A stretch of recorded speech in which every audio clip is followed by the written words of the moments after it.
दोस्तों, अगर आप इस चैनल पर नए हो तो इस चैनल को सब्सक्राइब करना ना भूलें। दोस्तों, क्या भाग्य बदला जा सकता है? क्या कोई अपनी मृत्यु को भी टाल सकता है? आज की इस प्राचीन कथा के माध्यम से जानते हैं भगवान श्री कृष्ण क्या कहते हैं। दोस्तों, एक समय की है, गरुड़ जी ने भगवान श्री कृष्ण से प्रश्न किया, हे प्रभु, क्या मृत्यु से बचा जा सकता है? क्या कोई मृत्यु को पराजित कर सकता है? मनुष्य अपना भाग्य कैसे बदल सकता है? भगवान श्री कृष्ण कहने लगे, हे गरुड़, तुमने उत्तम ही प्रश्न किया है। यह सत्य है कि मनुष्य यदि चाहे तो वह मृत्यु को भी बंदी बना सकता है। मनुष्य अगर संकल्प करें तो मृत्यु को भी पराजित कर सकता है। इसी विषय में एक प्राचीन इतिहास कहा जाता है, जो अब मैं तुम्हें सुनाने जा रहा हूं।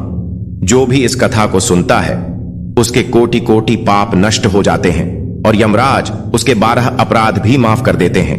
इसीलिए हे गरुड़, तुम इस कथा का श्रवण करो और मनुष्य जाति के कल्याण के लिए इसका प्रचार करो। गरुड़ जी कहते हैं, हे प्रभु, मैं इस कथा को ध्यान से पूरा सुनूंगा, कृपया मुझे यह कथा सुनाइए। श्री कृष्ण कहते हैं, ठीक है गरुड़, अब तुम इस कथा को ध्यान से सुनो। प्राचीन काल की बात है। भारतवर्ष के हृदय में बसे एक रमणीक नगर का नाम था सुदर्शनपुर। यह नगर चारों ओर से हरियाली से घिरा हुआ था, जहां दूर दूर तक फैले खेत, लहराते हुए पेड़ और निर्मल जलधाराएं लोगों के मन में शांति भर देती थीं। उसी नगर के बाहर एक वृद्ध स्त्री रहती थी, जिसका नाम था वसुमती। वसुमती अपने पति वाचस्पति के साथ एक छोटी सी कुटिया में रहती थी। उनके घर के सामने एक विशाल वृक्ष था, जिसकी घनी छाया में अनेक पंछी अपना बसेरा बनाते थे। नगर के अधिकतर लोग वसुमती को बड़े आदर से देखते थे, क्योंकि वह पतिव्रता और सरल स्वभाव की स्त्री थी। हालांकि वसुमती और वाचस्पति के पास धन दौलत नहीं थी, परंतु उनके मन में भक्ति और प्रेम का अथाह भंडार था। वसुमती की आयु अब काफी अधिक हो चली थी। उसके बाल सफेद हो चुके थे और चेहरे पर उम्र की लकीरें साफ झलकती थीं। फिर भी उसके हृदय में सेवा और श्रद्धा का अद्भुत प्रकाश था। पति वाचस्पति वर्षों से अस्वस्थ चल रहे थे। कभी ज्वर रहता, कभी हृदय की पीड़ा उठती, तो कभी कमर दर्द उन्हें निढाल कर देता। इतना सब झेलने के बाद भी वह ईश्वर का नाम लेना नहीं भूलते थे। वाचस्पति का दुर्बल शरीर देखकर नगर के वैद्य कई बार उपाय बताते, लेकिन वे सब उपचार या औषधियां लक्षणों को कुछ समय के लिए ही कम कर पाती। बीमारी जड़ों से कभी जाती ना दिखती। कहने को तो वाचस्पति अब मृत्यु शैया पर से ही जान पड़ते थे, परंतु दोनों दंपत्ति के भीतर एक दूसरे के प्रति इतना प्रेम था कि वे जीते जी बिछड़ना नहीं चाहते थे। वसुमती दिन रात अपने पति की सेवा करती। प्रातःकाल सूर्योदय से पहले उठती, बाहर के चबूतरे को साफ करती, एक दीपक जलाकर ईश्वर का आवाहन करती और फिर पति की देखभाल में जुट जाती।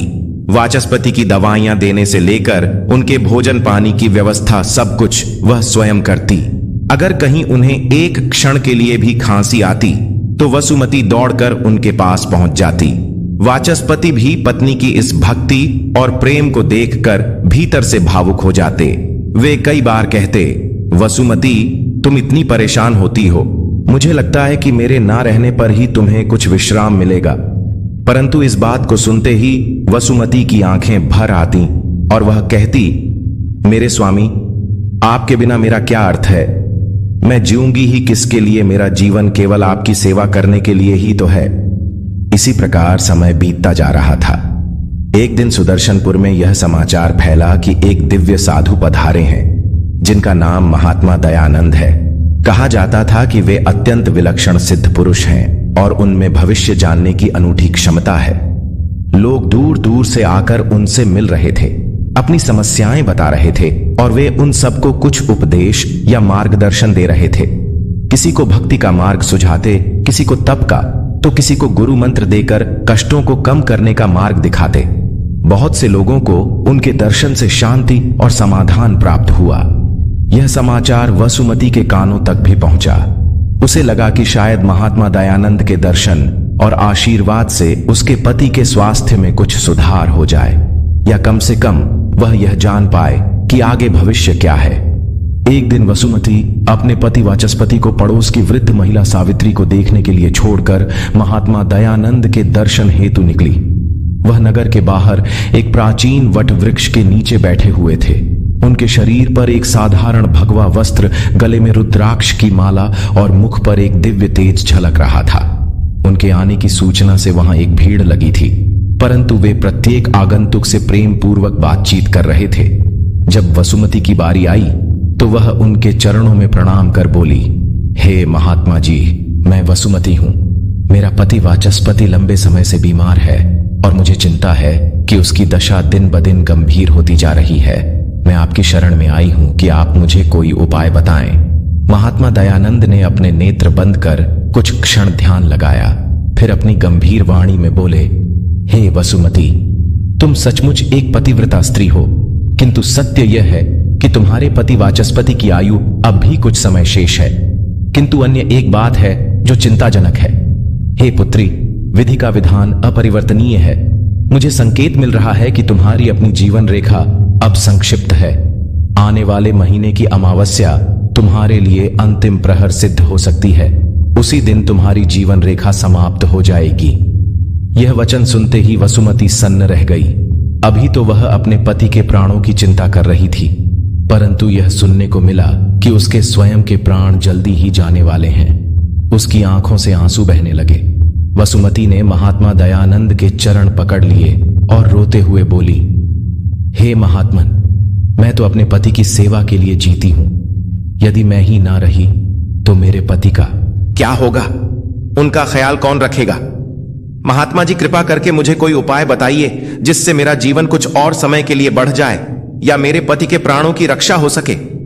महात्मा दयानंद ने उसे शांत होने को कहा और बोले, हे देवी, मृत्यु तो अटल सत्य है, उसे कोई टाल नहीं सकता, परंतु इतना अवश्य कहा जा सकता है कि यदि कोई महादेव को प्रसन्न कर दे, उनकी शरण में जाएं, तो कुछ फेरबदल संभव हो सकता है। तुम्हें महादेव की आराधना में रत होना चाहिए। महादेव तुम्हारी सहायता अवश्य करेंगे। यह सुनकर वसुमती अत्यंत प्रसन्न हुई। उसने आर्ष को प्रणाम किया और कहा, हे महात्मा, आपका कोटि कोटि धन्यवाद। मैं आज ही भगवान शिव की आराधना करती हूं। कृपया मुझे यश प्राप्ति का आशीर्वाद दें। महर्षि दयानंद ने कहा, जाओ पुत्री, तुम्हारा कल्याण हो। भगवान श्री तुम पर अवश्य प्रसन्न होंगे। यह कहकर महात्मा दयानंद ने वसुमती को आशीर्वाद दिया और अन्य श्रद्धालुओं की ओर ध्यान लगाने लगे। उस दिन से वसुमती के मन में एक ही बात घूमती रही थी। वह अमावस्या का दिन जब उसके प्राण हर लिए जाएंगे, वह घर लौटी तो उसका चेहरा उतरा हुआ था। वह रात भर सो न सकी और भोर होते ही महादेव के मंदिर की ओर चल पड़ी। सुदर्शनपुर का वह शिवालय प्राचीन काल से प्रसिद्ध था। मंदिर के सामने शिवलिंग प्रतिष्ठित था। वसुमती वहां गई, शिवलिंग पर जल चढ़ाया, बिल्व पत्र अर्पित किए और महादेव से प्रार्थना करने लगी। हे महादेव, मुझे कोई राह दिखाइए, मुझे कुछ समय और जीवन दीजिए ताकि मैं अपने पति की सेवा कर सकूं। वह बड़ी श्रद्धा से रोज वहां जाकर पूजा करती, मंत्रोवार करती, किंतु उसे कोई दिव्य संकेत न मिलता। उसके मन में महात्मा दयानंद के वचन गूंजते रहते थे। दिन बीतते गए और अगली अमावस्या अब धीरे धीरे निकट आ रही थी। वसुमती ने मन ही मन निश्चय किया कि आज वह महादेव को प्रसन्न करने के लिए अन्न जल त्याग कर कठोर उपवास करेगी। उसने मंदिर में जाकर रात भर भजन किया, कथा सुनी और हाथ जोड़कर विलाप करने लगी। हे भोलेनाथ, यदि आपने मुझे दर्शन ना दिए तो मैं यहीं प्राण त्याग दूंगी। मुझे अपने पति की चिंता है, उनके प्राण से ज्यादा मुझे अपने प्राणों की चिंता कभी ना थी, पर अब मैं ना रही तो उन्हें कौन संभालेगा। वह रात भर जागती रही। सवेरा हुआ तो उसकी देह कमजोर पड़ने लगी थी, फिर भी उसने अन्न जल ना लिया। उसकी आंखों से निरंतर आंसू बहते रहे। उधर कैलाश लोक में माता पार्वती को इस वृद्धा की गहरी भक्ति दिखाई पड़ी। उन्होंने महादेव से कहा, हे स्वामी, देखिए आपकी भक्त किस प्रकार अपनी देह की परवाह न करते हुए भी आपके दर्शन को तड़प रही है। यदि आप उसे दर्शन नहीं देंगे तो वह अपना जीवन त्याग देगी। महादेव मुस्कुराए और बोले, पार्वती, मृत्यु का नियम तो अटल है, मृत्यु को टाला नहीं जा सकती। यह सृष्टि के नियमों के विपरीत है। किंतु देवी पार्वती ने बहुत हर्ट किया और वसुमती को दर्शन देने का आग्रह करने लगी। तब भगवान शिव कहने लगे, हे देवी, मैं वसुमती को अमृतत्व का वरदान नहीं दे सकता, किंतु तुम्हारे आग्रह पर मुझे अपनी भक्त को दर्शन देने ही होंगे।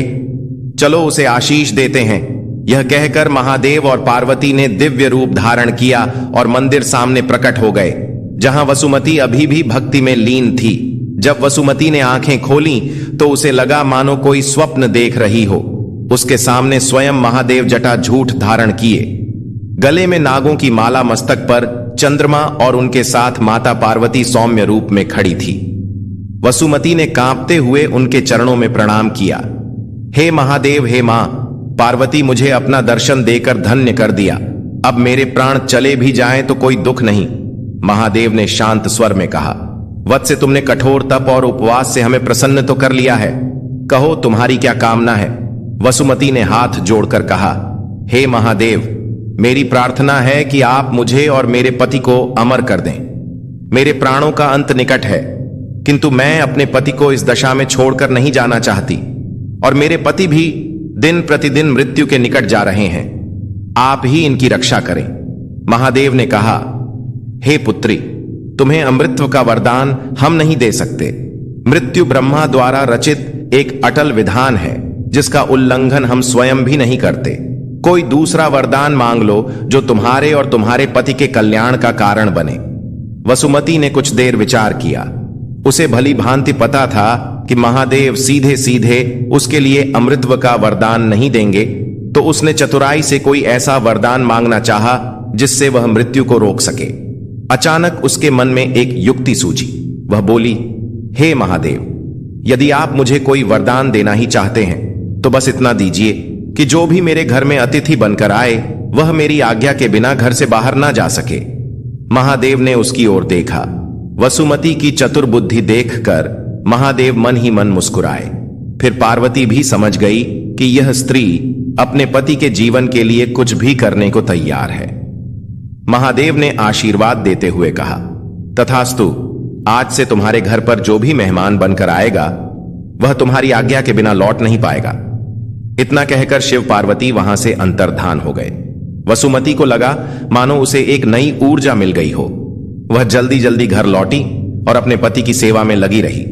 समय बीतते बीतते वह अमावस्या की रात भी आ गई। इधर यमलोक में यमराज अपने सिंहासन पर बैठे थे। चित्रगुप्त ने पृष्ठ पलटा और कहा, हे प्रभु, आज सुदर्शनपुर की एक वृद्धा नाम वसुमती, उसका समय पूरा हो चुका है। उसके जीवन की डोर आज रात समाप्त होनी है। यमराज ने गरजती आवाज में अपने 2 दूतों को पुकारा और आदेश दिया, हे दूतों, जाओ और उस स्त्री के प्राण हर लाओ। दोनों दूत आदेश पाकर शीघ्र पृथ्वी लोक की ओर चल पड़े। वे आकाश मार्ग से हवा में उड़ते हुए अंधकार के आवरण में लिपटे सुदर्शनपुर पहुंच गए। वहां पर वसुमती जाग रही थी।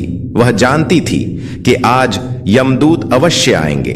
उसने घर की चौखट पर दीपक जला रखा था।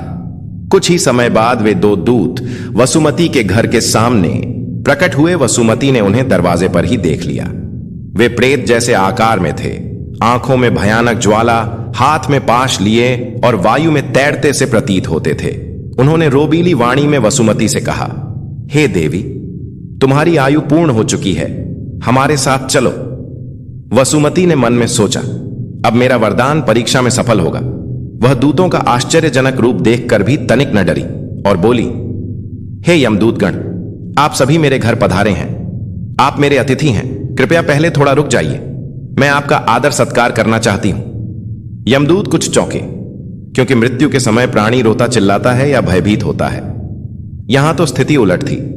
फिर भी वे सोचने लगे कि यह देवी इतनी शांत कैसे है।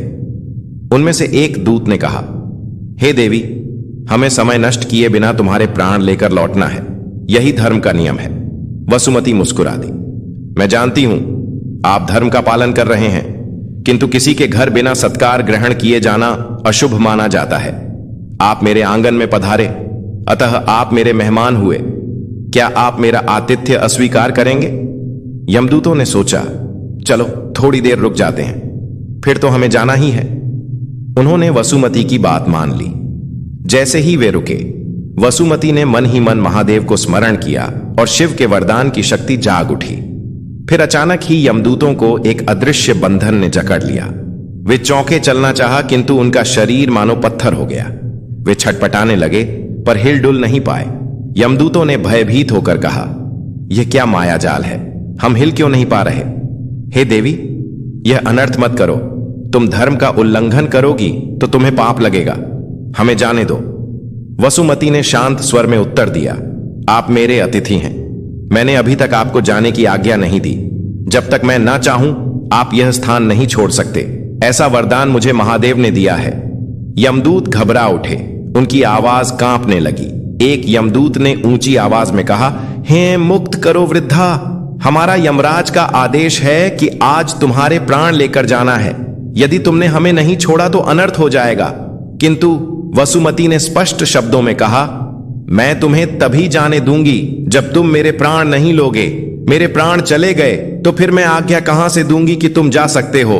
अतः तुम बिना प्राण लिए ही लौट जाओ, तभी मैंने जो अतिथि धर्म निभाया है वह पूरा होगा और मैं तुम्हें जाने की आज्ञा दूंगी। दोनों यमदूतों को समझ नहीं आ रहा था कि इस उलझन से कैसे निकले। वे इधर उधर घूमते, पंख फड़फड़ाते, उड़ने की कोशिश करते, मगर कोई मार्ग काम ना करता। इस तरह कई घंटे बीत गए। उधर यमलोक में यमराज को कुछ शंका हुई तो उन्होंने चित्रगुप्त से पूछा, क्या बात है चित्रगुप्त, हमारे दूत लौटे क्यों नहीं? कहीं उन्हें कोई बाधा तो नहीं हुई? चित्रगुप्त ने भी पन्ने देखे, पर ऐसा कुछ उल्लेख न था जो उन्हें रोक सके। परंतु फिर भी यमराज को लगा कि कोई असाधारण घटना हो रही है। उन्होंने एक अन्य दूत काल निर्णय बुलाया और कहा, हे काल निर्णय, तुम जाओ, देखो क्या बात है। वे दोनों दूत क्यों नहीं लौटे? फिर काल निर्णय भी आकाश मार्ग से उड़ता हुआ सुदर्शनपुर की ओर जाने लगा। जब वह दूत वहां पर पहुंचा, उसने काल शक्ति और काल केश को आंगन में खड़े देखा। वह आश्चर्य से बोला, हे दूतों, तुम लोग यहां क्यों खड़े हो? इस स्त्री के प्राण लेकर तुम यमलोक क्यों नहीं लौटे? दोनों ने अपनी व्यवस्था बताई कि हम इस वृद्धा के घर में फंस गए हैं, हमें बाहर जाने का कोई उपाय नहीं सूझता। वह हमें तब तक आज्ञा नहीं देगी जब तक हम उसके प्राण नहीं छोड़ देते। काल निर्णय ने भी क्रोध में कहा, यह कैसे संभव है? मैं अभी देखता हूं। तभी वसुमती उस स्थान पर आ गई और उसने उस दूत को भी अपनी बातों में फंसा लिया और उसे भी अन्य दूतों की तरह बंदी बना लिया। इधर यमलोक में यमराज की चिंता बढ़ गई। उन्होंने चित्रगुप्त से कहा, हे चित्रगुप्त, लगता है स्वयं हमें जाकर देखना होगा कि ऐसा कौन सा अद्भुत कारण है जिसने हमारे तीन दूतों को रोक रखा है। कहीं कोई मायावी तंत्र तो नहीं? यह कहकर यमराज अपने वाहन भैंसे पर सवार हुए, अपना दंड हाथ में लिया और पृथ्वी लोक की ओर प्रस्थान कर गए। उधर वसुमती अपने पति की सेवा करते हुए मन में डर और हिम्मत दोनों को साधे बैठी थी। डर इस बात का था कि यमराज स्वयं आ सकते हैं और हिम्मत इस बात की थी कि महादेव का वरदान उसके साथ है। फिर सुबह के समय एक तेज गड़गड़ाहट के साथ यमराज उस पुराने से घर के बाहर प्रकट हुए। यमराज अपने भैंसे पर से उतरे और वसुमती की ओर जाने लगे। वसुमती घर के आंगन में ही खड़ी थी। उसके पास 3 दूत बंदी बनकर खड़े हुए थे। यमराज को देखते ही वसुमती ने हाथ जोड़कर उनका स्वागत किया। आइए हे धर्मराज, आपका स्वागत है। आप भी मेरे अतिथि हैं, कृपया बैठे। यमराज मन ही मन सोचने लगे, अतिथि, यह स्त्री बड़ी विचित्र है। देखना होगा कि यह कैसी शक्ति से हमें रोकने का साहस करती है। उन्होंने गरजती वाणी में कहा, हे वसुमती, तुमने मेरे दूतों को रोककर स्वयं महापाप किया है। विधि के विधान को बाधित करके तुमने प्रकृति में असंतुलन पैदा किया है। क्या तुम जानती हो कि इसका परिणाम कितना भयंकर हो सकता है? वसुमती ने अत्यंत विनम्रता से उत्तर दिया, हे धर्मराज, मैं जानती हूं कि मृत्यु का नियम अटूट है, परंतु मेरे पति रोग पीड़ित हैं। अगर मैं चली गई तो उनकी देखभाल कौन करेगा? यह सोचकर मेरा हृदय व्यथित हो उठता है। जब महात्मा दयानंद ने मुझे बताया कि मेरी मृत्यु का समय निकट है, मैं व्याकुल हो गई। महादेव से प्रार्थना की, अमृतत्व मांगा, परंतु महादेव ने कहा कि मृत्यु अटल है। इसीलिए मैंने वह वरदान मांगा कि मेरे घर में जो भी अतिथि बने वह मेरी आज्ञा बिना यहां से ना जा सके। यमराज ने क्रोध और विस्मय से भौहें तानी और कहा, अर्थात तुमने यह वरदान लेकर मृत्यु के नियम को धोखा देने का उपाय खोजा है। वसुमती बोली, मैंने मृत्यु के नियम को धोखा नहीं दिया। हे धर्मराज, मैंने बस अपनी विवशता में एक उपाय खोजा। मुझे अपने पति की सेवा के लिए कुछ समय चाहिए। यमराज ने अपना दंड उठाया और बोले, हे वसुमती, मुझे धर्म की रक्षा करनी है। तुम चाहे जो कर लो, अब तुम्हें मेरे साथ चलना होगा, अन्यथा सृष्टि का क्रम बिगड़ जाएगा। वासुमती ने शांत भाव से कहा, आप भी मेरे अतिथि हैं। धर्मराज, अतिथि को कैसे जाने दूं? महादेव के वरदान ने आपको भी रोक दिया है। देखिए, आप हिल भी नहीं सकते। यमराज ने क्रोधपूर्वक आगे बढ़ने की चेष्टा की, किंतु उन्हें भी वही अदृश्य बंधन रोकने लगा। उनकी भुजाएं कांप कर रह गई, पैर ठिठक गए। उन्होंने दांत पीसते हुए कहा, यह क्या अनर्थ है? एक साधारण मनुष्य की स्त्री मुझे बांध कर कैसे रख सकती है? वृद्धा, तू जानती भी है किससे उलझ रही है? मैं स्वयं यम हूं, मृत्यु का अधिपति। पूरे संसार के प्राण मेरे हाथों में हैं। मेरा विरोध मत कर, नहीं तो तुझे भी दंड मिलेगा। परंतु वसुमती ने बड़ी शांति से उत्तर दिया, हे धर्मराज, मैं आपका अनादर नहीं कर रही, परंतु मैं यह घर आपको छोड़ने नहीं दूंगी जब तक आप मेरे प्राण लेने का विचार त्याग नहीं देते, क्योंकि मेरे बाद मेरे पति का क्या होगा, मुझे इसकी चिंता है।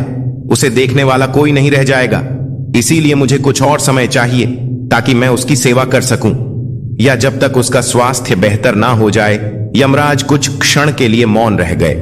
वे भली भांति जानते थे कि नियमों के विरुद्ध जाकर किसी की आयु बढ़ाना उनके अधिकार क्षेत्र में नहीं है। वे बोले, देखो वसुमती, यह ब्रह्मदेव का विधान है कि हर जीव का एक निर्धारित जीवन काल होता है। तुम उस अवधि को पार नहीं कर सकती। हम नियमों को भंग करके संसार की व्यवस्था को नहीं बिगाड़ सकते। ब्रह्मदेव, विष्णु, महेश, तीनों देव इस नियम का पालन करते हैं, फिर हम जैसे देवता कैसे इसका उल्लंघन करें? किंतु वसुमती ने उत्तर दिया, मैं कोई ब्रह्मांड का नियम नहीं तोड़ रही। मैंने केवल इतना वरदान मांगा है कि मेरे घर में आने वाला मेरी आज्ञा के बिना ना जाए। मुझे सिर्फ कुछ समय और चाहिए, जिससे मैं अपने पति को त्याग ना दूं। आप सभी चाहे तो यहीं रहिए। मेरे अतिथि बनकर मैं आपकी सेवा में कोई कमी ना रखूंगी। यमराज को क्रोध भी आ रहा था और आश्चर्य भी हो रहा था कि एक साधारण मनुष्य, वह भी वृद्ध स्त्री, इतनी दृढ़ता से खड़ी है और उनका कुछ भी वश नहीं चल रहा। वरदान की शक्ति उनके देवत्व को निष्क्रिय कर रही थी। मजबूरी में यमराज भी उसी कुटिया के बाहर ठहर गए। वसुमती ने उनके लिए आसन बिछाया, जलपान कराया और आदरपूर्वक भोजन का आग्रह भी किया। यमराज ने पहली बार ऐसा अनुभव किया कि वे किसी मनुष्य के घर अतिथि बने बैठे हैं, और वह भी ऐसा घर जहां से वे बाहर नहीं निकल सकते। पूरे नगर में अब यह खबर फैल गई कि यमराज स्वयं वसुमती के घर में पहुंच गए हैं, परंतु निकल नहीं पा रहे। लोग डरे भी और अचरज में भी थे, किंतु कोई उस घर के पास आने का साहस ना कर पाया। उधर कुछ दिन बीत गए। यमराज और उनके दूत अब भी उसी घर के बाहर खड़े थे। वे वहां से निकलने के लिए व्याकुल थे, लेकिन वसुमती टस से मस ना होती थी। कहती, आप मेरे प्राण लिए बिना जाएंगे तभी मैं आपको जाने दूंगी, वरना मेरे रहने का कोई लाभ नहीं। मुझे अपने पति की चिंता है। एक ओर तो यह विचित्र स्थिति उत्पन्न हो गई कि मृत्यु खुद बंधक बन गई हो, और दूसरी ओर पूरे पृथ्वी लोक में कोई मर नहीं रहा था, क्योंकि यमराज और उनके दूत जो मृत्यु संचालन का काम करते थे वहीं रुके हुए थे। असंख्य प्राणियों की मृत्यु का समय आ चुका था, परंतु यमराज की अनुपस्थिति में उनकी देह से प्राण निकल नहीं रहे थे। इस कारण पृथ्वी पर जनसंख्या बढ़ने लगी और कई रोगग्रस्त वयोवृद्ध जो अपने अंतिम क्षणों में थे वे भी मर नहीं पा रहे थे। धीरे धीरे पृथ्वी लोक का संतुलन बिगड़ने लगा। देवलोक में यह बात ब्रह्मदेव तक पहुंची। ब्रह्मदेव चिंतित हुए कि संसार का संतुलन क्यों गड़बड़ा रहा है। उन्होंने ध्यान लगाया और उन्हें पता चला कि यमराज, उनके दूत सब एक वृद्ध स्त्री के घर में अटके हुए हैं। ब्रह्मदेव ने भगवान विष्णु से परामर्श किया। भगवान विष्णु बोले, हे ब्रह्मदेव, यह महादेव द्वारा दिया गया वरदान है, हम उसमें सीधे हस्तक्षेप नहीं कर सकते। आपको कोई ऐसा उपाय करना होगा कि यह स्त्री अपनी इच्छा से यमराज को मुक्त कर दे। फिर ब्रह्मदेव स्वयं वसुमती के घर के सामने प्रकट हो गए। उनके आगमन से एक दिव्य प्रकाश फैल गया। जब ब्रह्मदेव उस घर में पहुंचे तो उन्होंने देखा वसुमती, यमराज और दूतों के आसपास एक अद्भुत दिव्य प्रकाश का घेरा है। यमराज और सभी दूत वहीं स्थिर खड़े हैं। ब्रह्मदेव ने उच्च स्वर में पुकारा, हे वसुमती, मैं ब्रह्मा हूं, सृष्टि का रचनाकार हूं। तुम्हारे इस कार्य ने सृष्टि की व्यवस्था को अवरुद्ध कर दिया है। तुम यमराज को मुक्त करो। वसुमती ने ब्रह्मदेव को देखा तो आश्चर्य और भक्ति से भर गई। उसने झटपट चरणों में प्रणाम किया। हे सृष्टिकर्ता, आप यहां स्वयं मेरी कुटिया पर क्यों आए? ब्रह्मदेव ने एक गहरी सांस ली और कहा, पुत्री वसुमती, तुम्हारा त्याग और तुम्हारी पतिव्रता भक्ति वंदनीय है, लेकिन तुम्हारा यह हठ पूरे संसार के संतुलन को बिगाड़ रहा है। यमराज अपने कार्य का निर्वहन नहीं कर पा रहे, जिससे अनेक जीव ना मर पा रहे हैं। रोगी कष्ट में है, कर्म चक्र अवरुद्ध हो रहा है।